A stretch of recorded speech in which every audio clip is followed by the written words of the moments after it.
يا صباح الخير يا مساء الخير حسب الفيديو. شايفين القوام الدوني البيت الموفر ده؟ كريمي وتقيل وزي الجاهز بالظبط، بمكونات سهلة جدا جدا جدا. تعالوا بينا نشوف الوصفة. دلوقتي معانا كوباية ونص من البلسم. اي نوع بلسم عندك يا بنات تجيبوه، اي نوع في البيت تلاقيه حطيه، مش ده اهم خطوة هنحطها. هنحط كوباية ونص، ادي الكوباية، واحط معاكم نص كوباية تانية هنحطها كده معاكم زي ما انتم شايفين.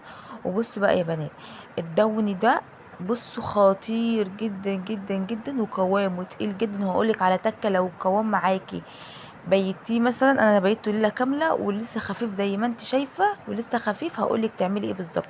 دلوقتي انا حطيت عليهم نص كوبايه من الخل وقلبته جدا جدا جدا. انا برضو في الفيديو هنقله على طبق تاني علشان اعرف اقلب كويس، وهتشوفوا معايا خطوه بخطوه بالفيديو. بصوا بقى يا بنات، ده احسن من بره مليون مره. دلوقتي زي ما انتم شايفين انا قعدت اقلب الدون لحد ما كل المكونات امتزجت مع بعض. وهحط بقى المكون الاساسي معانا، زيت اللافندر. هتجيبيه من اي محل بتاع عطور، هتقولي عايزه زيت لافندر خام، زيت لافندر خام. هتحط نصها وهتقلبي، تشمي بقى ريحه تحفه جدا جدا جدا. اللافندر ده ريحته تحفه. انا حطيت نص كوبايه الخل عشان يحافظ على الهدوم بتاعتك في الغساله.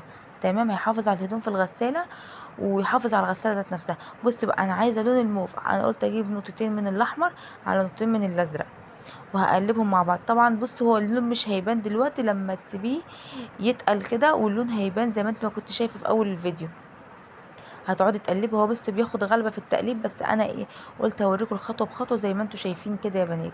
تمام، وهنا نحط، بصوا بقى انا معايا، بصوا انا الميه زادت معايا. انت بتحطي من كوبايه لكوبايتين من الميه. تمام، هي الميه زادت معايا شويه، بس انا بقول لكم يا بنات عشان ابقى صريحه معاكم.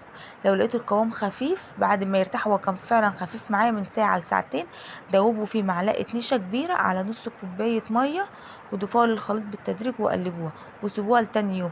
هتلاقوا القوام تقل معاكم وبقى زي العسل.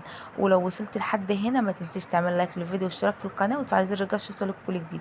دلوقتي انا بعد ما نقلته، بعد ما نقلته من الطبق حطيته طبق تاني وسبته لتاني يوم، بعد ما دوبت فيه معلقه النشا الكبيره في نص كوبايه ميه وايه، وسبته لتاني يوم. شوفوا بقى قوامه والريحه، والله يا جماعه ريحته تحفه تحفه جدا جدا. ودي عملت معايا ازازه وكمان ازازتين صغيرين. ولو وصلت لحد هنا ما تنساش تصلي على النبي وتعملي لايك.